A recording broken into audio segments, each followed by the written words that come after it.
Si vous doutez de l'orthographe d'un mot, ne vous inquiétez pas. En effet, Word 2010 intègre un correcteur d'orthographe. Nous allons donc apprendre à l'utiliser.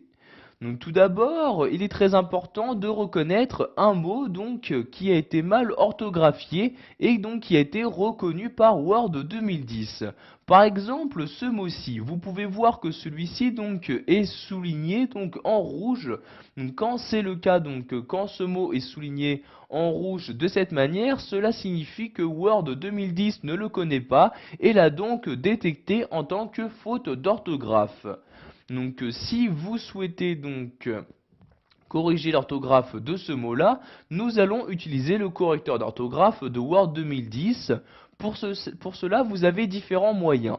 Donc le premier étant de cliquer ici sur ce bouton-là et automatiquement Word 2010 va vous emmener à la première faute d'orthographe détectée. Donc ici, il s'agit bien de ce mot-ci.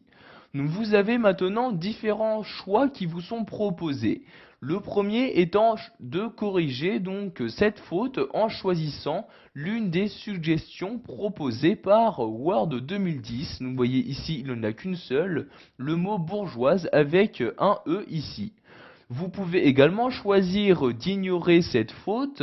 Donc celle-ci, le mot ne sera pas ajouté au dictionnaire, mais le mot ne sera tout de même plus considéré en tant que faute d'orthographe.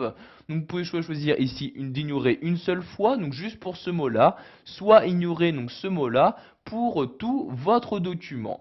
Pour finir, vous pouvez également choisir d'ajouter ce mot au dictionnaire et dès que vous l'insérez, que ce soit pour ce document ou pour un autre document, celui-ci ne sera vraiment plus considéré en tant que faute d'orthographe.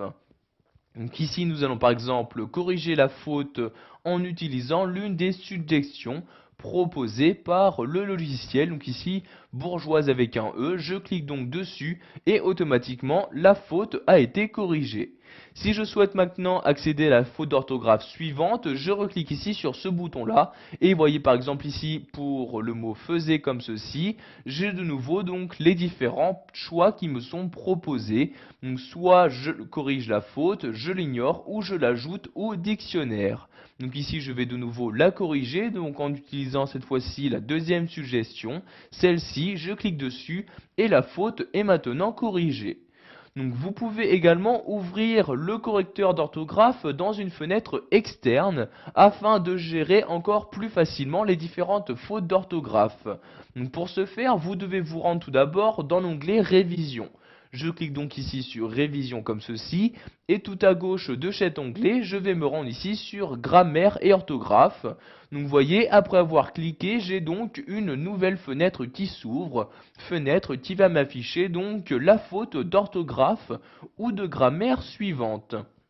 Vous voyez ici par exemple le mot commencement, il n'y a qu'un seul M à cet endroit-ci, donc de nouveau j'ai les différentes possibilités qui me sont offertes, soit j'ignore la faute, j'ajoute le mot au dictionnaire, ou je choisis de remplacer le mot en utilisant l'une des suggestions. Donc vous voyez ici deux suggestions, j'utilise donc celle-ci, je clique ici sur modifier pour corriger la faute, et je fais de même pour toutes les fautes d'orthographe présente dans mon texte. Donc vous voyez par exemple ici, j'utilise cette suggestion, je clique donc dessus et je clique ici sur modifier comme ceci.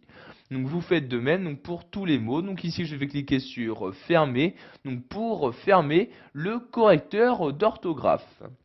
Voilà, vous savez maintenant utiliser le correcteur d'orthographe et de grammaire présent sous Word 2010. Vous savez donc maintenant quelles sont les différentes possibilités qui vous sont offertes à l'aide de ce correcteur.